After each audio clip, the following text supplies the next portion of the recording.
नई नवेली दुल्हन सजी धजी अपने शयन कक्ष में पति का इंतजार कर रही थी। पति आता है और जब वह अपनी पत्नी के साथ नए जीवन की शुरुआत करने जाता है, तभी वह एक ऐसी मांग कर देता है जिसे सुनकर पत्नी साफ मना कर देती है। लेकिन जब वह मना करती है, तब पति उसकी बात नहीं मानता और फिर उसके साथ ऐसा व्यवहार करता है जिसे सुनकर आप भी हैरान रह जाएंगे और स्वयं पत्नी भी दंग रह जाती है। आखिर इन दोनों के बीच होता क्या है? पति अपनी पत्नी के साथ ऐसा क्या करता है? यह सब जानने के लिए पूरी कहानी अंत तक अवश्य सुनिए, कहीं भी स्किप मत कीजिएगा। यह बेहद ही रोचक और दिलचस्प कथा होने वाली है।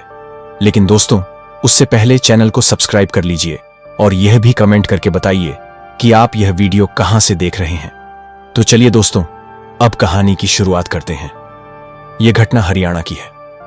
वहां एक युवक था जिसका नाम नवल था। नवल की उम्र उस समय लगभग 22-23 वर्ष रही होगी। नवल का विवाह रीना नाम की एक अत्यंत सुंदर और संस्कारी युवती से हुआ था। शादी के बाद रीना ससुराल पहुंची। घर में ढेरों रस्में निभाई गईं। रिश्तेदार और परिवारजन सब बहुत प्रसन्न थे। धीरे धीरे सभी रस्में पूरी हो गईं। घर का हर सदस्य रीना को अपनापन जता रहा था। शाम ढलते ढलते बाराती अपने अपने घर लौटने लगे। रात को घर में बहुत चहल पहल थी। हर ओर रौनक थी। हर कोई दुल्हन को देखने के लिए उत्सुक था। रात के लगभग 11-12 बज गए। सबने भोजन कर लिया और फिर धीरे धीरे घर में शांति छाने लगी। लगभग रात के 1 बजे रीना अपने कमरे में आई।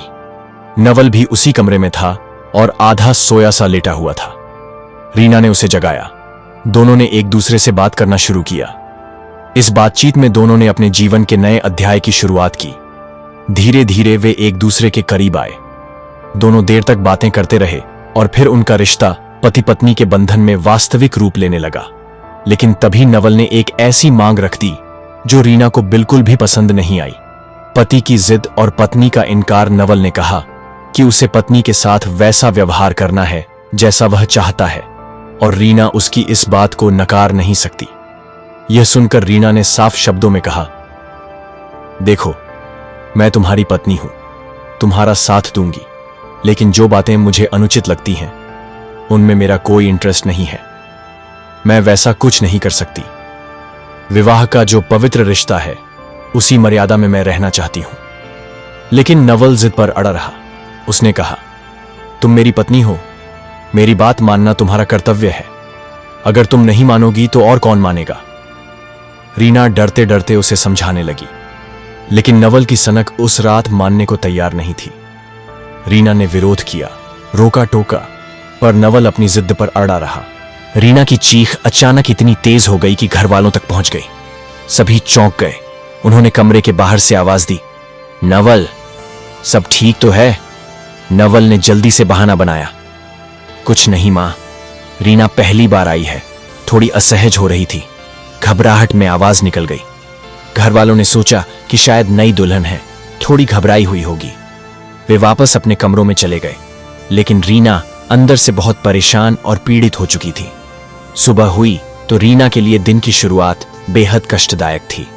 उसका शरीर थकावट से कराह रहा था। आंखों में नींद नहीं थी, बल्कि दर्द और बेचैनी का साया था। उस दिन रीना को घर की रस्मों में सबके सामने बैठना था। लोग दुल्हन को देखने आए, लेकिन जब वह बैठी तो बार बार हिल रही थी, सीधा बैठ भी नहीं पा रही थी। ये देखकर उसकी सास को अजीब लगा। सास ने धीरे से पूछा, रीना, क्या कोई परेशानी है? बैठने में कठिनाई हो रही है? रीना शर्म से कुछ बोल न सकी, पर उसका दर्द साफ झलक रहा था। वह चुप रही और रस्में निभाने के बाद कमरे में लौट आई। रात हुई तो नवल फिर उसी तरह की बातें करने लगा। रीना बार बार मना कर रही थी। कभी तो वह बेहोश सी हो जाती और नवल उसे पानी डालकर होश में लाता। तब रीना ने गुस्से में चेतावनी दी, अगर तुमने दोबारा मेरे साथ ऐसा व्यवहार किया तो मैं सबको बता दूंगी और यहां एक पल भी नहीं रुकूंगी। नवल जवान था, जिद्दी था। वह पत्नी को पत्नी की तरह नहीं बल्कि किसी खेल की तरह देख रहा था। रीना के सीधेपन का वह फायदा उठा रहा था। धीरे धीरे समय बीतने लगा। नवल की आदतें सुधरती नहीं थीं। वह अपनी जिद दोहराता रहा। रीना भी मजबूरी में चुप रहने लगी। धीरे धीरे उसने एडजस्ट करना शुरू किया, क्योंकि उसे लग रहा था कि उसका पति कभी नहीं बदलेगा। लगभग 1 महीना ऐसे ही बीत गया। नवल फिर वही करने की कोशिश करने लगा, लेकिन उस दिन रीना ने दृढ़ता से मना कर दिया। तब उसने साफ कह दिया कि अगर नवल ने जबरदस्ती की तो वह मायके चली जाएगी और सबको सच बता देगी। अगले दिन रीना ने अपनी सास से कहा, मां, अगर आपके बेटे ने मेरे साथ ऐसा व्यवहार दोबारा किया तो मैं यहां 1 मिनट भी नहीं रुकूंगी। या तो आप उसे समझा दीजिए, नहीं तो मैं अपने घर चली जाऊंगी। सास ने गंभीरता से बात पूछी तो रीना ने साफ साफ तो नहीं बताया, लेकिन इतना जरूर कह दिया कि नवल की हरकतें उसे स्वीकार्य नहीं हैं। सास ने नवल को समझाया, देखो बेटा, बहू ने साफ कहा है कि अगर तुमने अपनी हरकतें नहीं बदली तो वह चली जाएगी।